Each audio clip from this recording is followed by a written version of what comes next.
આપણે વિકારી, અવિકારી તેમજ અનુવાદ્ય અને વિધેય વિશે ડીપમાં માહિતી મેળવી હતી. ઊંડાણપૂર્વક આપણે એને સમજ્યા હતા. ત્યારબાદ આપણે તેના નામ વિશે આપણે થોડીક જાણકારી મેળવી હતી. તો આજે આપણે શીખીએ છીએ એના જ પ્રકારનો પહેલો પ્રકાર ગુણવાચક વિશેષણ.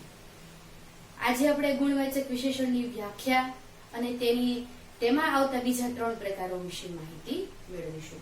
તો જોઈએ તેની સૌપ્રથમ વ્યાખ્યા.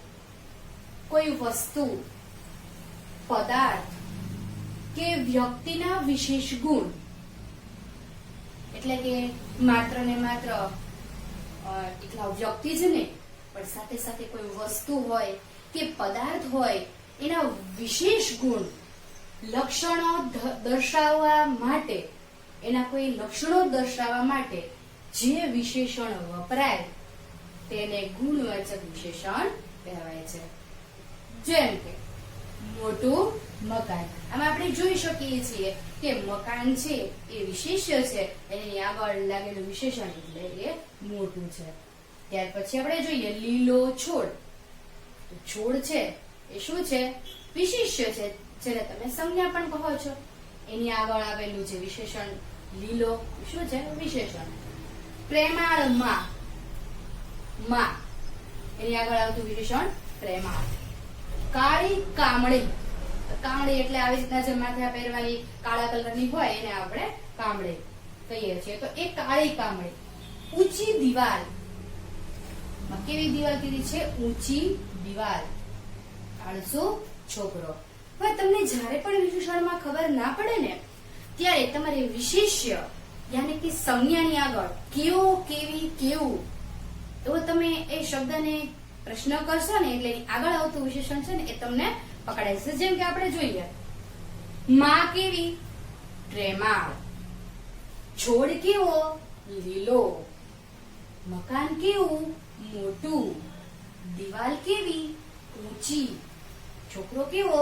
આળસુ. જ્યારે પણ આપણે વિશેષણને પકડી પાડવાનું હોય ને એની નાનામાં નાની મસ્ત મજાની કે તમને સમજાવો કે જેની અંદર તમારે કેવો, કેવી, કેવું તમારે વિશેષ્ય યાની કે સંજ્ઞાને તમે પ્રશ્ન કરો એટલે તમને વિશેષણ છે પકડાઈ જશે.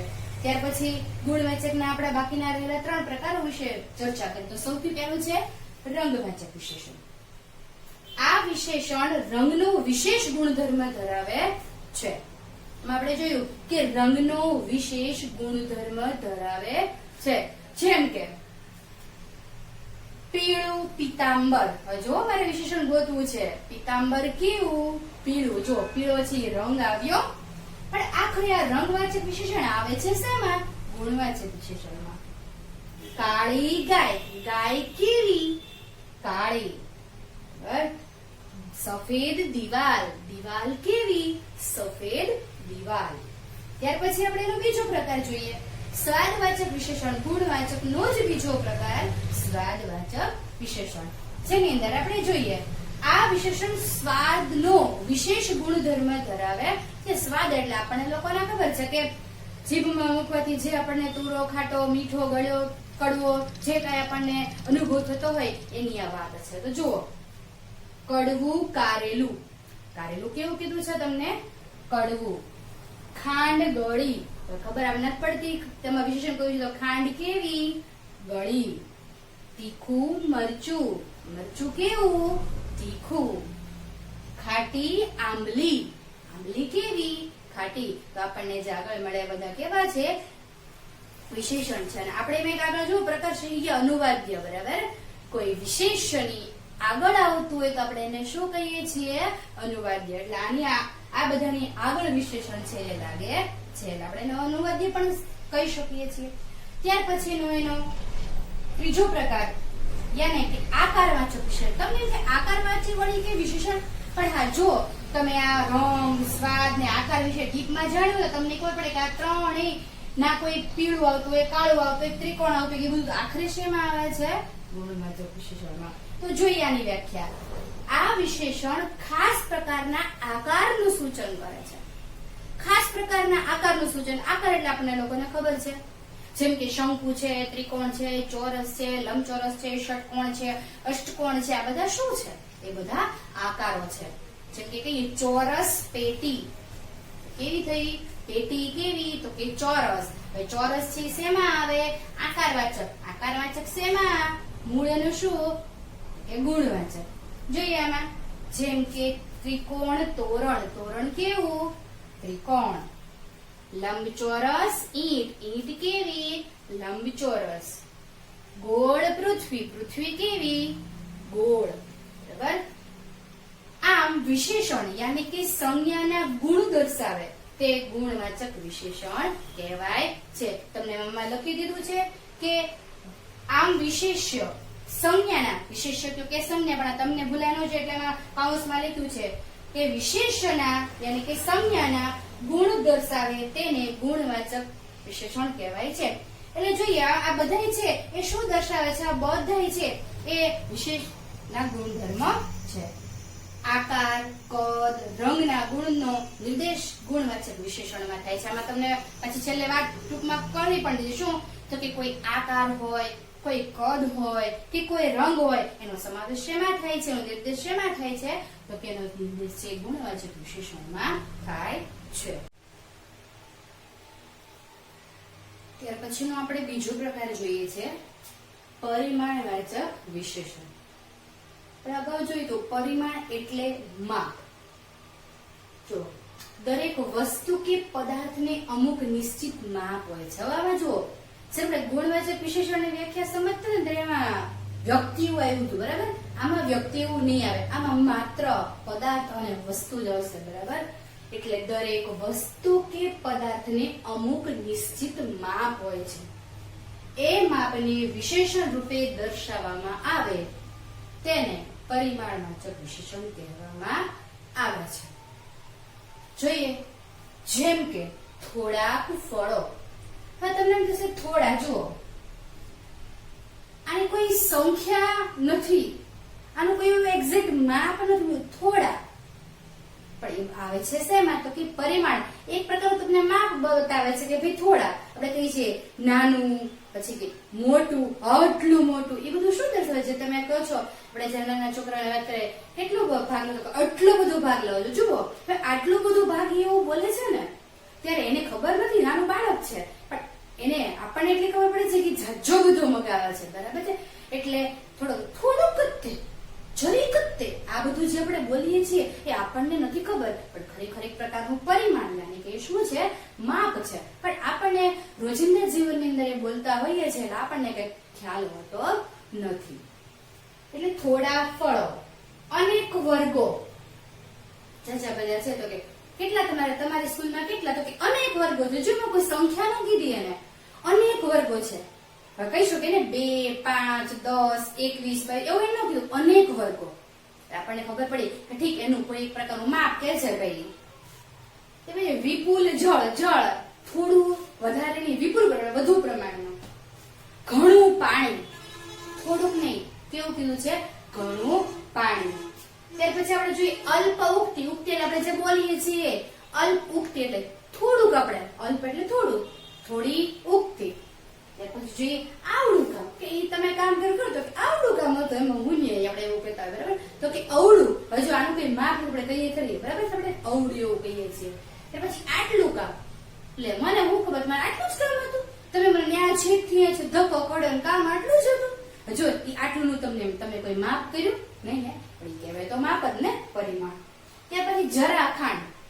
મેં તમને અગાઉ કીધું હતું કે ભાઈ આપણે સવારમાં ટ્યુશન નો ટાઈમ હોય, સવારમાં આવવું હોય ને આમ તો ઘરે આપણે હોય, પણ અચાનક ની ખલાસ થઈ ગઈ, મમ્મી એમ થાય કે વાળો ને કાલ સવારે તો એટલે ચાલશે એમ. હવે સાંજે કોઈ ગેસ થઈ ગઈ, ચા બનાવી બની પડી ના હોય, ખાલી આપણે મમ્મી તો મારો દીકરો કઈ ચા પી રવિવાન થોડો જશે એમ, એટલે કે વાજવાળાને જેમ કે થોડી મને જરા ખાંડ આપો ને, થોડી ખાંડ આપો. ત્યાં જે આપણા મમ્મી કહેતા નથી 1 કિલો આપો કે ગ્રામમાં આપો, એવું નથી કે થોડી મને ખાંડ આપો. પણ એ શું છે? પરિમાણ છે, એ શું છે? માપ છે, બરાબર? ત્યારબાદ આપણો ત્રીજો પ્રકાર છે સંખ્યાવાચક વિશેષણ. સંખ્યાવાચક વિશેષણની તો આપણે બીજા 4 પ્રકાર શીખવાના છીએ, બરાબર છે? એમાં આપણે પહેલા સંખ્યાવાચક વિશેષણની વ્યાખ્યા સમજીએ. વિશેષ યાની કે સંજ્ઞાના અર્થમાં જે સંખ્યા નો અર્થ ઉમેરે વિશેષણના અર્થમાં, જે સંખ્યાનો અર્થ ઉમેરે તે સંખ્યાવાચક વિશેષણ કહેવાય છે. યાને કે વિશેષણની અંદર આપણે શું તો કે સંખ્યા ઉમેરીએ એને આપણે સંખ્યાવાચક વિશેષણ કહીએ છીએ. હવે એમાં આપણે ઊંડાણમાં જોવું પડશે કે તમને ખબર પડશે કે આ બધી સંખ્યા છે, બરાબર છે. તો જોઈએ આપણે આખું પૂરું થાય આપણને આઈડિયા આવશે. સૌથી પહેલો પ્રકાર છે પૂર્ણ, એટલે પૂરેપૂરું આખું એમ. જો છે બે છોકરા, બે અંક પૂરેપૂરો છે, 4 વર્ગો, બરાબર, 4 તમને સંખ્યા કહેવાય પૂરી જ છે. 11 થાળી, 11 અંક પૂરો છે. 7 સાગર, 71 પેઢી, 32 પૂતળી. આ બધા અંકો છે, બધા અંકો કેવા છે? પૂર્ણ છે, બરાબર. એટલે ક્યારેક આપણને આવે ભોજાને 4 બાળકો હતા, આપણે અગાઉ છેલ્લા 4 છે. જ્યારે વિશેષણમાં ખાલી જગ્યામાં જ્યારે હું કરાવતી ને ત્યારે મેં તમને કીધું કે આ રીતે પૂછાઈ શકે, એમાં આપણે ઉદાહરણ લીધું હતું, બરાબર. તો કેટલા ભોજાને 4 બાળકો હતા. હવે આપણને ખબર હોવી જોઈએ કે 4 છે પૂર્ણ છે, એ પાછું શેમાં આવે છે? સંખ્યાવાચકમાં. આ તો તમને સમજાઈ ગયું. ત્યાર પછીનો આપણો બીજો પ્રકાર છે એ છે ક્રમિક વાચક વિશેષણ. ક્રમિક એટલે શું કે જેમાં આપણે ક્રમ દર્શાવતા હોઈએ છીએ, બરાબર છે. જેમ કે બીજો છોકરો. હવે જો આમાં 2 છોકરા, પૂર્ણ હતા ત્યારે કેવું હતું? 2 છોકરા. હવે ક્રમ થઈ ગયો. ક્રમમાં આપણે શું કહીએ? બીજો છોકરો. કોઈ બેઠું હોય તો એમ કે 2 છોકરા ઉભા થયા, એમાં આપણે કેટલા વિદ્યાર્થી ઉભા થાય? 2 ઉભા થાય ને, તો આપણે ઉભો કરા બેન કહીએ પેલો નહીં બીજો ઉભો થાય. મારી બોલવાનું તમે સમજો. જો પૂર્ણ આપણે એમ કહીએ 2 છોકરા ઉભા થાય તો તરત કેટલા છોકરા ઉભા થશે? 2. જ્યારે એમ કે બીજો છોકરો, બીજો વિદ્યાર્થી ઉભો થાય ત્યારે માત્ર ને માત્ર બીજા નંબરનો હોય છે એ જ ઉભો થશે, બરાબર. એટલે એ છે ક્રમિક વાચક વિશેષણ. ચોથો વર્ગ આપણે એમ કહીએ ભાઈ સ્કૂલમાં કોઈ નવું ન આવ્યું એમ કે પહેલો ને બીજો ને ત્રીજો ને ચોથો વર્ગમાં તમે જતા રહેજો. એમ કહીએ 1 2 3 4 વર્ગમાં તો ઈ શું એનો મીનિંગ? 4 વર્ગમાં જવાનું છે, બરાબર. આપણે શું કહીએ છીએ? ચોથો વર્ગ. પછી આપણે જોઈએ છે 7મું નામ. હવે આપણે કઈક ચૂંટણીની અંદર ગયા હોય કે આપણે મત દેવા ગયા હોય ને આપણે આમ ઊભા હોય ને આપણે જો મારું નામ 5મું છે, 7મું નામ મારું છે, અથવા આપણે 12 પૂરું કરીને કોલેજમાં આપણે મેરિટ લિસ્ટ મુકાવવાનું નામ જોવાય કે જો મારો 7મું નામ છે, બરાબર. જ્ઞાન કેમ કે 7 નામ છે એવું બોલશો, 7 નામ છે એનો મીનિંગ એ કેમ આવી જશે? પૂર્ણવાચકમાં આવી જશે, બરાબર. ત્યાર પછી ચોથું વૃક્ષ.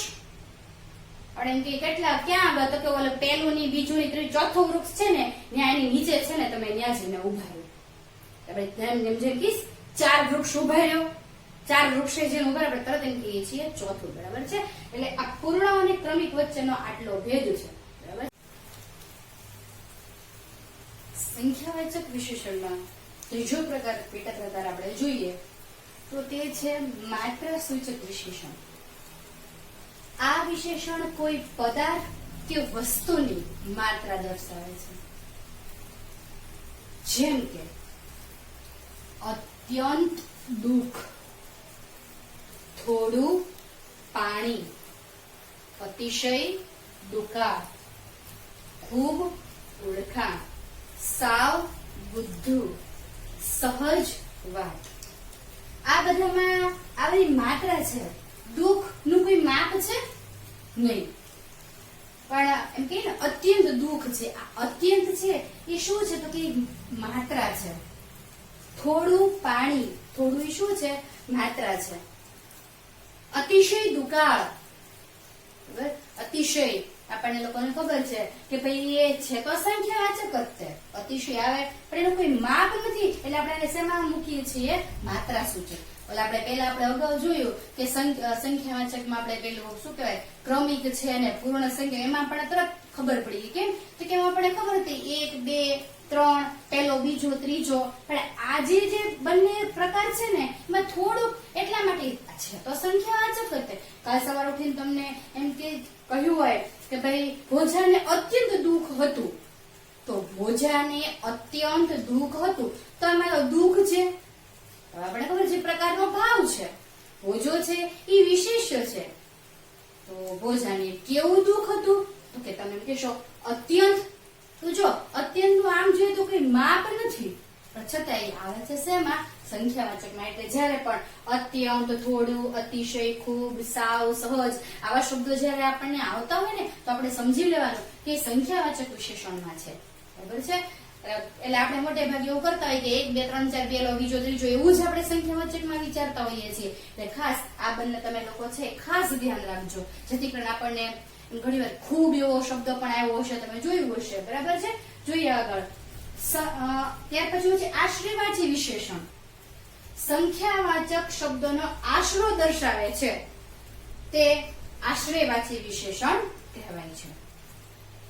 જેમ કે આશરે 20 વર્ષ. હા, તમે એમ કહો કે નરસિંહ મહેતાનો જન્મ ક્યારે થયો હતો, નરસિંહ મહેતાનો જન્મ ક્યાં થયો હતો, પણ એ આશરે એવો શબ્દ, કેમ કે તમને પૂરેપૂરી ખબર નથી, પણ તમે એક આંકડો મૂકો છો. પછી આપણે એમ કહીએ કે આજથી 20 વર્ષ પહેલા આવો રોગ હતો.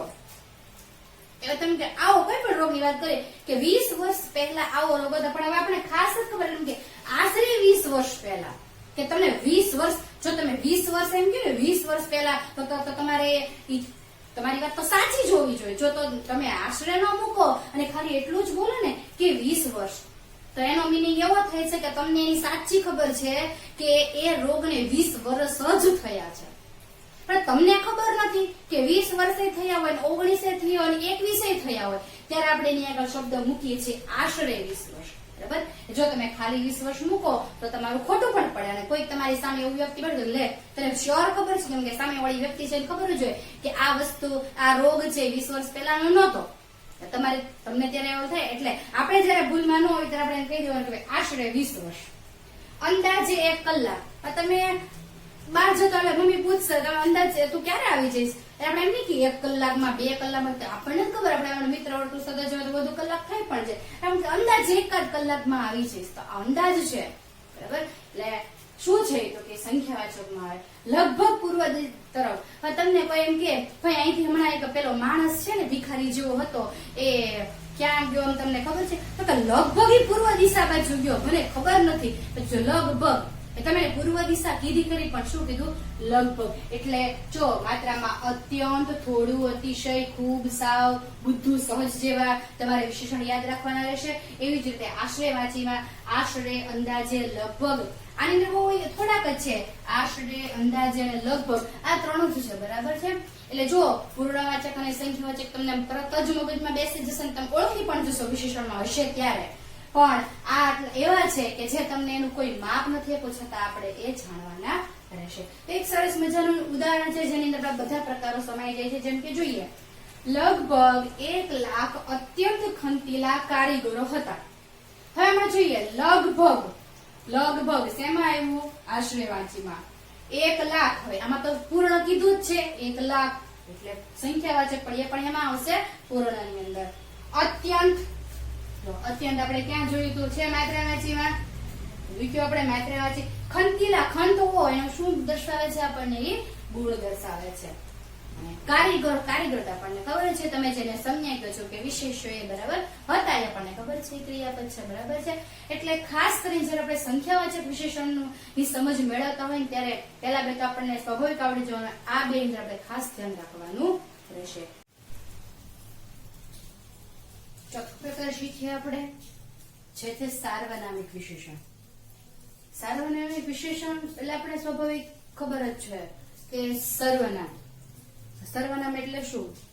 તો કે નામને બદલે ઉપયોગ થતું હોય તે સર્વનામ. બરાબર? જેમ કે આપણે ઘણી વાર એમ જાણે ગાંધીજીની વાત કરીએ તો આપણે કહીએ ગાંધીજી સત્ય બોલતા હતા, ગાંધીજી અહિંસામાં માનતા હતા, ગાંધીજી છે આફ્રિકા. વારે વારે જો તો પેરેગ્રાફ લખો એમાં તો વારે વારે ગાંધીજી લખો છો નહીં. ગાંધીજી આપણા રાષ્ટ્રપિતા હતા, તો એ આપણા ભારત માટે પોતાનું બલિદાન આપ્યું. તેઓ એ સત્ય અહિંસાના ચાહક હતા. તેઓ એટલે જુઓ ગાંધીજીની જગ્યાએ તમે કયો શબ્દ પ્રયોગ કરો છો? તેવો શબ્દ પ્રયોગ કરો છો, એટલે એ છે સર્વનામ. બરાબર? તેવા સાર્વનામિક વિશેષણ વિશે આજે આપણે ચર્ચા કરવા જઈ રહ્યા છીએ. તો સૌથી પહેલા એની વ્યાખ્યા સમજીએ. વિશેષ યાની કે સંજ્ઞાની ચોક્કસાઈ સર્વનામ દ્વારા સૂચવે છે. વિશેષણ યાની કે સંજ્ઞાની ચોક્કસાઈ સર્વનામ દ્વારા જ્યારે સૂચવાતી હોય ત્યારે આપણે તેને સાર્વનામિક વિશેષણ કહીએ છીએ. અને એના પેટા 1, 2, 3 ને 4 પ્રકાર છે. એ 4 પ્રકાર વિશે આપણે ચર્ચા કરીએ. તો સૌથી પહેલું છે પ્રશ્નવાચક વિશેષણ. પ્રશ્નવાચક વિશેષણ તમને એમ થાય કે પ્રશ્નવાચક છે તો વિરામ ચિહ્ન આવે, આપણને એવું થાય, પણ પ્રશ્નવાચક વિશેષણમાં પણ આવે છે. કઈ જેમ કે શું છે, ક્યું છે. જેમ કે કોઈ એક વાક્ય દ્વારા તમને લોકોને સમજાવું, ભોજાએ શું પીધું, બરાબર છે. સ્વાભાવિક આવો શબ્દ છે, એમાં તમને કીધું જેમાં વિશેષણ પૂછ્યા જ નહીં. આવું બહુ વિશેષણ પૂછાતું હોય ને કદાચ આપણને જો પૂછ્યું તો કે શું છે એ આપણને ખબર હોવી જોઈએ. કેમ કે એની અંદર ભોજાએ શું પીધું તમને ખબર છે. આ પ્રશ્ન તમને છે જ તે સૌથી પહેલા પ્રશ્ન તો ભોજો છે તો શું છે, તો કે તો ભાઈ આપણે સર્વનામ વિશેષ છે, સંજ્ઞા તમે જેને કહો છો. તો પીધું છે શું છે, તો કે તો ક્રિયાપદ છે, તો વચ્ચે શું બાકી રહ્યું, તો કે વચ્ચે બાકી રહ્યું સર્વનામ બાકી રહ્યું શું, બરાબર છે. ત્યાર પછી છે ક્યુ, બરાબર. ત્યાર પછી અનિશ્ચયવાચક વિશેષણ છે. અનિશ્ચયવાચક એટલે એકદમ ઈઝી, જે અનિશ્ચિતતા દર્શાવતું હોય, કોઈ નિશ્ચિતતા નહીં, જે અનિશ્ચિતતા દર્શાવતું હોય એને આપણે અનિશ્ચિત વાચક. પણ એના અમુક શબ્દ છે, શબ્દો આપણે જોઈએ, જેમ કે કઈ, કાંઈ, કશું, આ બધું શું છે, તો કે એ બધા આવે છે. એ બધા શેમાં આવે છે? અનિશ્ચિત વાચક વિશેષણની અંદર આવે છે. તમને ખબર ન હોય કઈ જગ્યાએ જવાનું છે, જો અનિશ્ચિતતા તમને ખબર નથી, કોઈ સ્થળની તમને ખબર નથી, યાની કે અનિશ્ચિતતા. ત્યાર પછી દર્શકવાચક વિશેષણ. તો જોઈએ પદાર્થને દર્શાવવા માટે વપરાતું વિશેષણ. એ આપણે છેલ્લે ચર્ચા કરી ત્યારે જોયું હતું, જેમ કે આ છે, તે છે, આમાં ત્રણ જ છે.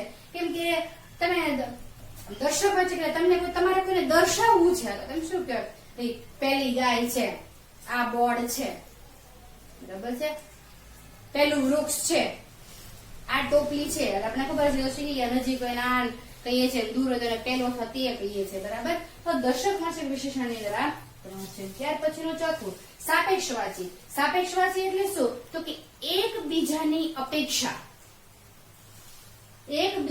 અપેક્ષાએ આવતું વિશેષણનું પદ. એકબીજાને શું રાખે છે, એ અપેક્ષાએ આપતી. તમે જોઈ આપણને આ તરફ યાદ રહી જશે. જેમ કે આપણે જોઈએ જો વાદળા હશે તો વરસાદ આવશે.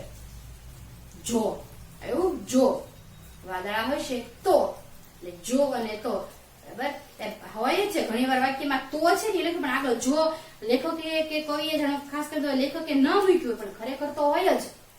એવા અમુક આપણે વાક્યો આવશે ધોરણ 12 ની અંદર 2 માર્ક્સમાં સંયુક્ત સંકુલ છૂટા પાડવાના અને ભેગા કરવાની આવશે ત્યારે અંદર આવશે.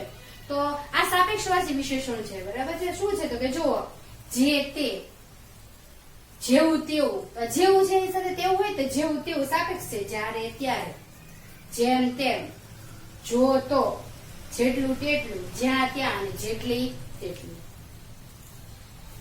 આ ઉપરાંત મારું, તારું, તેમનું, આપણું, અમારી, તમારી વગેરે પણ સાર્વનામિક વિશેષણો છે.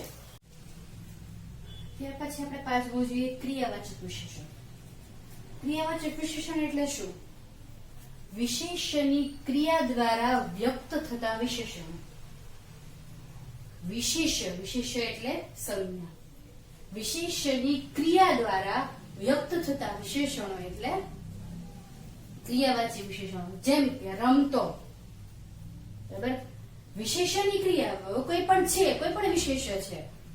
રમતું બાળક, બરાબર. તો બાળક છે તો રમતું બાળક, તમને રમતું એ વળી શું છે, તો આવી ને ક્રિયા રમતું બાળક, રમતો છોકરો. તો આ રમતો છોકરો, મારકણો સાંડ એવું આપણે બોલીએ તો મારકણો, બરાબર. ઝબકતો તારલો, કેવો, તો કે ઝબકતો.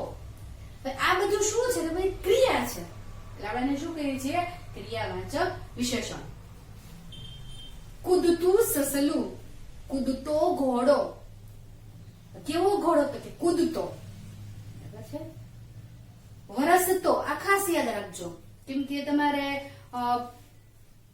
8મો પાઠ છે, એના સરસ મજાનું એક વાક્ય છે, ધોધમાર ધારે વરસતે વરસાદે અમે ગયા. એમ તો વરસતે વરસાદ આપણને આમાં વરસતે તો કે હા વરસતે શું આવશે ક્રિયાવાચક. હવે તમને ખબર હોવી જોઈએ કે આમાં ક્રિયા હોય એવી પણ ક્રિયાવાચક વિશેષણ અંદર આપણે જો એકલી ક્રિયા નહીં, રમવું જમવું એવી નહીં, મારતો કૂદતો દોડતો રમતી મુખ્ય ક્રિયા નહીં પણ એની ઉપરથી જે ક્રિયા બનેલી છે એ બધી તમારે આવે. મારતે ઘોડે અને વરસતે વરસાદે અમે ચંદનવાડી પહોંચ્યા અથવા પહેલગાંવ પહોંચ્યા. તો જો મારતે ઘોડે એટલે ઝડપથી, બરાબર, પણ એની માટે વિશેષણ આપ્યું મારતે ઘોડે. વરસતે વરસાદે કેવા તો કે વરસતે વરસાદે અમે પહેલગામ પહોંચ્યા. આ 8મા પાઠનું એક આપણું સરસ મજાનું વાક્ય છે. એના પરથી આપણને આઈડિયા હોય કે આ બધા જે વિશેષણો છે એ તમને ત્યાં ઉપયોગી બનશે. ત્યાર પછી છે છઠ્ઠું નામિક વિશેષણ. આ થોડુંક આમ જોઈએ તો સહેલું છે. કેમ તો કે વિશેષ્ય યાને કે સંજ્ઞાની આગળ એટલે કે સંજ્ઞાને પ્રત્યય લાગીને બનેલું હોય. સંજ્ઞાને પ્રત્યય આપણને ખબર છે પ્રત્યય શીખ્યા પૂર્વ પ્રત્યય અને પર પ્રત્યય. આમાં પર પ્રત્યયની વાત છે. બધા જે પ્રત્યય હશે પછી જ આવશે, બરાબર. એટલે વિશેષ્ય યાને કે સંજ્ઞાને પ્રત્યય લાગી બનેલા વિશેષણો એટલે નામિક વિશેષણો. હવે થોડાક ઘણા પ્રત્યયો છે, હું થોડાક તમને નમૂના આપું છું આમાંના. સૌથી પહેલું છે ઈક પ્રત્યય. જો સ્વાભાવિક છે સમાજ એવો શબ્દ છે, તો સમાજ ઉપરથી તમે લોકોએ શું બનાવ્યું? સામાજિક. કયું પ્રત્યય લાગ્યું? આ ઉચ્ચારણ કરશો ને તો તમને પ્રત્યય સમજાશે, એ સિવાય તમને પ્રત્યય સમજાશે નહીં. સામાજિક. મર્મ માર્મિક. અર્થ આર્થિક. જૈવિક, બરાબર છે. ધન ધનિક. આ બધાની અંદર શું છે તો કે આ બધાની અંદર ઈ કેવો તમે ઉચ્ચારણ છે એ કરો છો તો તમને દેખાય છે. ત્યાર પછીનું છે ઈય પ્રત્યય. આ તો સ્વાભાવિક છે. માન તો કે માનનીય, આદરણીય, પૂજનીય, રાષ્ટ્રીય, આ બધા છે ઈય પ્રત્યય લાગે છે, બરાબર છે. ત્યાર પછી ઈ પ્રત્યય. જો સ્વાભાવિક છે ભોગી મુખ્ય શબ્દ છે, એના માટે તમે શબ્દ તમે બનાવ્યું ભોગી. જો તમને તમે કદાચ 6ઠા-7મા ની અંદર હોય ને તમને જો કદાચ વિશેષણ બહુ પૂછતા નથી તો એ સમયે એક સમય હતો કે વિશેષણ તમને આવું કઈ ભણાયું ન હોય પણ તમને ઈઝીલી યાદ રહે. ઊંચો તો ઊંચાઈ, પછી આવી રીતના હોય. ભોગ તો કે ભોગી. ભોગનું વિશેષણ તો તમને લખી નાખો ભોગી.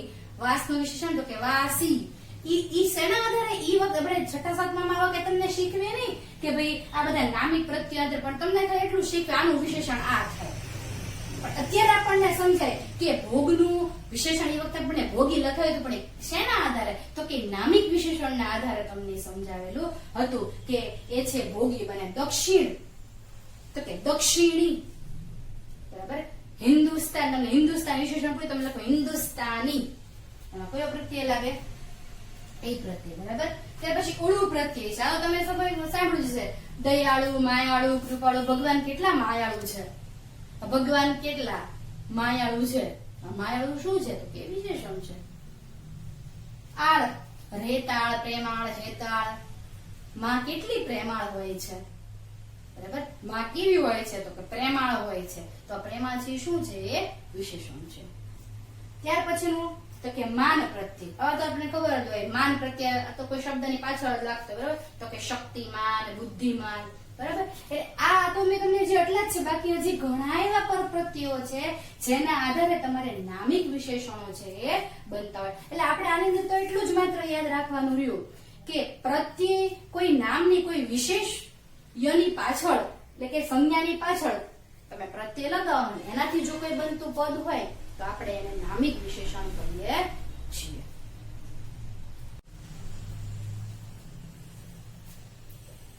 સાતમો પ્રકાર છે કર્તૃવાચક વિશેષણ. કર્તૃવાચક એટલે ક્રિયા. ક્રિયા સૂચક પદ. સમજો, ક્રિયા સૂચક પદ ક્રિયા કરનાર વ્યક્તિની ખાસ પ્રકારની ક્રિયાની વિશેષતા દર્શાવે છે ત્યારે. ફરી વાર, ક્રિયા સૂચક પદ. ક્રિયા સૂચક પદ ક્રિયા કરનાર વ્યક્તિની ખાસ પ્રકારની ક્રિયાની વિશેષતા દર્શાવે છે ત્યારે તેને કર્તૃવાચક વિશેષણ કહેવાય છે. જોઈએ આપણે પહેલું છે અહીંયા બોલનાર. હવે જોઈએ આમાં ક્રિયા કઈ છે તો કે બોલવાની. એમાં ખાસ પ્રકારની ક્રિયા છે બોલનાર. બોલવું, બોલી એવું નહીં, પણ એમાં શું કીધું છે ક્રિયાસૂચક પદ. તો ક્રિયાસૂચક પદ બોલ કયો? ક્રિયા કરનાર વ્યક્તિની ખાસ પ્રકાર તો કે નાર. કરનાર, કરનાર એટલે કોઈ વ્યક્તિ જે ક્રિયા કરતો એની પાછળ જે નાર લાગતું હોય એની પાછળ નાર લાગે, ક્રિયા કરનાર. બરાબર. ખોદનાર તો જો ઈ છે નાર. નાર શબ્દ ક્યારે લાગે કે જ્યારે કોઈ વ્યક્તિ છે એ ક્રિયા છે એ ખાસ પ્રકારની, જો લખ્યું છે ખાસ પ્રકારની ક્રિયાની વિશેષતા દર્શાવતું હોય ત્યારે. વાંચનાર, નાચનાર, વગાડનાર, હાંકનાર. એટલે આ તો તમે તરત યાદ રહી જેવા છે કે નાર વાળા હોય એ બધા શેમાં આવે તો કે ભાઈ કરતું વાંચે, પણ એમાં ખાસ જો બધામાં ક્રિયા છે. બોલવાની તો કે ક્રિયા, ક્રિયાસૂચક પદ. ક્રિયા કરનાર, જો ન્યાય નાર જ લઈ ગયું, બરાબર. ક્રિયા કરનાર વ્યક્તિની, હવે સ્ત્રી પણ હોઈ શકે પુરુષ પણ હોઈ શકે, ક્રિયા કરનારની વિશેષતા દર્શાવે છે, બરાબર. એને આપણે કહીએ છીએ કર્તૃવાચક વિશેષણ. ત્યાર પછીનો છેલ્લો સંબંધવાચક વિશેષણ. આ બહુ ઈઝી છે. વિશેષણ હોય ને સંજ્ઞામાં છઠ્ઠી વિભક્તિ લાગે. જો આપણે છઠ્ઠી વિભક્તિ યાદ હોય, આપણે ધોરણ 11 ની અંદર આવતી હતી છઠ્ઠી વિભક્તિ, એટલે કે વિભક્તિના બહુ કોષ્ટક હતો એમાં છઠ્ઠી વિભક્તિ આવતી તો આપણને યાદ રહે. છતાં લખ્યું છે સંજ્ઞા કે વિશેષ્ય પ્લસ નોની નુના, બરાબર. વિશેષણની વચ્ચે કે એ શબ્દોની વચ્ચે નોની નુના લાગતું હોય એનાથી કોઈ બનતું હોય તો આપણે એને કહીએ છીએ સંબંધવાચક વિશેષણ. જોઈએ આપણે રવિવારનો દિવસ. કેવો દિવસ? રવિવારનો દિવસ. તમે રવિવાર દિવસ લખશો તો કે તમને સમજાશે નહીં, પણ રવિવારનો દિવસ, રવિવારનો કોની સાથે સંબંધ છે? દિવસ સાથે, બરાબર ને. એટલે રવિવારનો દિવસ. ત્યાર પછી કીધું છે બુદ્ધિની કસોટી. કોની કસોટી? તો કે બુદ્ધિની. એટલે બુદ્ધિ આપણને ખબર પડી કે વિશેષણ છે, પણ બુદ્ધિ કસોટી એવું હા હોય બુદ્ધિ કસોટી, પણ બુદ્ધિની કસોટી. તો ની શબ્દ લાગી ગયો છઠ્ઠી વિભક્તિ. દીકરીના લગ્ન. કોના લગ્ન? તો કે દીકરીના. દીકરી લગ્ન એમ આપણે પૂછીએ કોના લગ્ન તો કે દીકરી લગ્ન એમ કે શું કે છે? દીકરીના લગ્ન. તો આ ના છે શું સૂચવે છે? તમને સંબંધ સૂચવે છે. અને છેલ્લું છે 10 રૂપિયાનું પુસ્તક. કેટલા રૂપિયાનું પુસ્તક? તો તમે 10. જો 10 થી સંખ્યા દર્શાવે છે. આવ્યું પાછું? જો બધું આ બધું તમને મેં સમજાવ્યું એ શા માટે એટલું બધું? તો કે એની પાછળનું રીઝન છે કે આ બધા પ્રકારની વ્યાખ્યા કે કશું ન યાદ રાખો તો વાંધો નહીં, પણ એની અંદર આવતા જે બધા શબ્દો છે અહીંયા ઉપયોગી, જેમ કે સંખ્યાવાચક છે, એમાં ક્રમિક આવે છે, એમાં માત્રા આવે છે, એમાં આશ્રય આવે છે, એ બધું તમે જો થોડું થોડું યાદ રાખશો, જેમ કે ગુણવાચકમાં રંગ છે કે આકાર છે, બરાબર છે, સ્વાદ છે, બધું તમારે ખાલી યાદ જ રાખવાનું છે. એ યાદ રાખવાથી તો કે તમને બાકીના વિશેષણો ઓળખવામાં સરળતા રહેશે. આ આટલું આપણે એક જ માર્કમાં છે, પણ એની પાછળનું રીઝન એ છે કે આખું જો બધું તમને એકવાર સમજાય છે તો તમે વિશેષણ આરામથી ઓળખી શકો છો, બરાબર. છેલ્લું છે 10 રૂપિયાનું પુસ્તક. કેટલા રૂપિયા? 10 રૂપિયાનું. એમાં નું શું છે તો કે તમને સંબંધ દર્શાવે છે.